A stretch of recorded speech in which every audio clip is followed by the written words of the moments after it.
ছোট ছোট ছোট কিছু আমল আছে, এক শব্দ দুই শব্দের আমল আছে, সেই আমলগুলোর মাধ্যমে আপনি আপনার সম্পদ বৃদ্ধি করতে পারেন। আর এই আমল শিখিয়েছেন কে? মহান রব্বুল আলামিন, আমি না। মহান রব্বুল আলামিন এই আমল শিখিয়েছেন, কোরআনে জানিয়ে দিয়েছেন যে এই ছোট ছোট শব্দের মাধ্যমে মানুষ তার সম্পদ বৃদ্ধি করতে পারে, নেক সন্তান বৃদ্ধি করতে পারে। বৃষ্টি, প্রয়োজনীয় যতটুকু বৃষ্টি দরকার ততটুকু বৃষ্টি বর্ষণ করাইতে পারেন আমলের মাধ্যমে। এই আমলের উছিলে আল্লাহ পাক বৃষ্টি দিয়ে দিবেন, সম্পদ বাড়াইয়া দিবেন, সন্তান দিয়ে বাড়াইয়া দিবেন। আল্লাহ পাক নিজেই বলেছেন, আমি বলি নাই, কোরআনের কথা এগুলো। নূহ, সূরা নূহের ভিতরে আছে যে নূহ আলাইহিস সালামকে আল্লাহ পাঠিয়েছিলেন পৃথিবীতে বার্তা হিসেবে, সতর্ক বার্তা হিসেবে। নূহ আলাইহিস সালাম আয়েশা তার কওমের লোকদেরকে বলেছিল, আমি তোমাদের জন্য সর্বোত্তম সতর্ককারী। তাদেরকে বেশি থেকে বেশি পরিমাণ দাওয়াত দিয়েছিলেন। আমরা জানি ৯,০০০ বছর তিনি দাওয়াত দিয়েছিলেন। তার ভিতরে এই ৯,০০০ বছরে ৮০ জন লোক ইসলাম গ্রহণ করেছিল মেবি। তিনি বারবার সতর্ক করলেন, তারা শুনলেন না। লিখিতভাবে সতর্ক করলেন, মৌখিকভাবে তারা মাইকে অ্যালাউন্সের মাধ্যমে সতর্ক করলেন, চুপি দাঁড়ে বারে গিয়ে সতর্ক করলেন, ইসলামের দাওয়াত দিলেন, ইসলামে আসার জন্য বললেন। কোরআন থেকে বলছি আমি, আমার কথা না, এটা সূরা নূহের ভিতরে আপনি পাবেন। তারা কোনোভাবেই শুনতে রাজি না। অথবা সূরা নূহ আলাইহিস সালামের আপনার 10 নম্বর আয়াতে, সূরা নূহের 10 নম্বর আয়াত, অতঃপর বলেছি তোমরা তোমাদের পালনকর্তার ক্ষমা প্রার্থনা করো, অর্থাৎ আস্তাগফিরুল্লাহ পাঠ করো, তিনি অত্যন্ত ক্ষমতাশীল এবং অত্যন্ত ক্ষমাশীল। 11 নম্বর, তিনি তোমাদের উপর অজস্র বৃষ্টি ধারা ছেড়ে দিবেন। আয়াত নম্বর 12, তোমাদের ধন সম্পদ ও সন্ততি বাড়িয়ে দিবেন, তোমাদের জন্য উদ্যান স্থাপন করবেন। উদ্যান মানে কি? পার্ক, ঘোরাফেরার চমৎকার জায়গা, মানে ঘোরাফেরার জন্য চমৎকার জায়গা ব্যবস্থা করে দিবেন। এবং তোমাদের জন্য নদী নালা প্রবাহিত করবেন, মানে খাল বিল নদী যাতে পানি আসে, পানি সবচেয়ে গুরুত্বপূর্ণ ইম্পর্টেন্ট জিনিস, সেটা ব্যবস্থা করে দিবেন।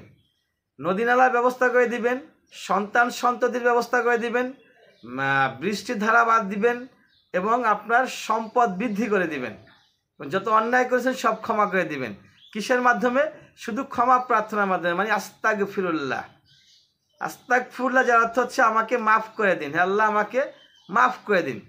তা আপনি যদি বেশি থেকে বেশি পরিমাণ আস্তাগফিরুল্লাহ পাঠ করতে পারেন তাহলে কোরআন বলছে আপনাকে ক্ষমা করে দিবে। যেহেতু নূহ আলাইহিস সালামের জাতিকে আল্লাহ ক্ষমা করে দিবেন, আল্লাহ পাক কোরআনের এমন কোনো শব্দ, এমন কোনো ওয়ার্ড, এমন কোনো সেন্টেন্স তৈরি করেন না যেটা একজনের জন্য সীমাবদ্ধ। সেখানে যেই ওয়ার্ডটা কোনো একজন ব্যক্তির জন্য করা হয়েছে, ওইটা তার মানে বুঝতে হবে সমগ্র পৃথিবীর সকল মানুষের জন্য করা হয়েছে। কারণ সর্বশ্রেষ্ঠ আখেরি নবী মুহাম্মদ সাল্লাল্লাহু আলাইহি সাল্লাম, ওনার উপরে যেই কিতাব নাজিল হয় সেটা সমগ্র জাতির, সমগ্র বিশ্বের, সমগ্র মানুষের জন্য তৈরি করা হয়েছে, পথ প্রদর্শন হিসেবে তৈরি করা হয়েছে। অন্যান্য যে কিতাবগুলো আছে, তাওরাত, জাবুর, ইনজিল, এই কিতাবগুলো বা আরও অন্যান্য যে কিতাবগুলো আসছে, সেই কিতাবগুলোতে শুধু নির্দিষ্ট জাতির জন্য, নির্দিষ্ট কওমের জন্য, নির্দিষ্ট এলাকার জন্য, নির্দিষ্ট নবীর উম্মতের জন্য প্রযোজ্য ছিল।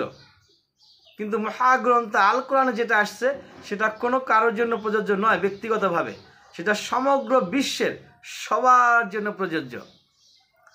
যেহেতু সূরা নূহের ভিতরে বলা হয়েছে যে তোমরা ক্ষমা প্রার্থনা করো, আল্লাহ অত্যন্ত ক্ষমাশীল, সম্পদ দিবেন, সন্ততি দিবেন, নদী ধারা প্রবাহিত করবেন, বৃষ্টি বর্ষণ করবেন, তার মানে আল্লাহ পাক এটা সবাইকে দিবেন। শুধু আস্তাগফিরুল্লাহর মাধ্যমে আপনি আপনার জীবনটাকে পাল্টে দিতে পারেন, যদি আপনার ভিতরে বিশ্বাস থাকে। আর যদি বিশ্বাসের প্রবলেম থাকে তাহলে শেষ। একটা গল্প বলি, এটা গল্প, নিতান্ত একটা গল্প, তবে খুব মজাদার একটি গল্প। একটি টিচার তার স্টুডেন্টকে শেখাচ্ছেন যে যদি তুমি বিসমিল্লাহ বলো আর মনের ভিতরে বিশ্বাস থাকে তাহলে নদীও পার হয়ে যেতে পারো হেঁটে হেঁটেই। তো ওইখানে একটা স্টুডেন্ট ছিল, তার বাড়ি ছিল আবার নদীর ওই পারে।